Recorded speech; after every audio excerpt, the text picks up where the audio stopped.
நம்ம பிரேக்ஃபாஸ்ட் சீரீஸில் அடுத்து பார்க்க போகிறது ரொம்பவும் ஹெல்த்தியான சோள பணியாரம். நல்லா சாஃப்ட் அண்ட் ஃப்ளஃபியாக எப்படி செய்கிறதுன்னு பார்க்கலாம். ஒரு மிக்சிங் பவுலில் 2 கப் அளவுக்கு வெல்லம் சோளம் எடுத்துக்கலாம்.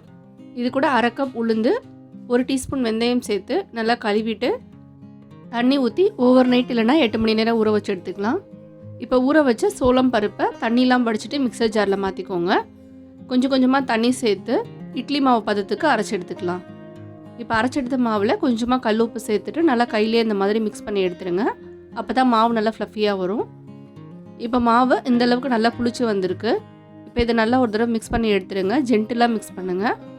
இப்போ பணியார பேனில் எண்ணெய் இல்லைனா நெய் சேர்த்துட்டு ஒவ்வொரு குழியிலையும் பாதியிலேருந்து கொஞ்சம் அதிகமாக மாவு ஃபில் பண்ணிக்கலாம். இதை 2 சைடும் மீடியம் ஃப்ளேமில் வச்சு நல்லா குக் பண்ணி எடுத்திங்கன்னா சூப்பரான ஹெல்த்தி சோள பணியாரம் ரெடி. இட்லி தோசை போர் அடிச்சதுன்னா இந்த மாதிரி ஹெல்த்தியான பணியாரம் ரெசிபியாக ட்ரை பண்ணி பாருங்கள்.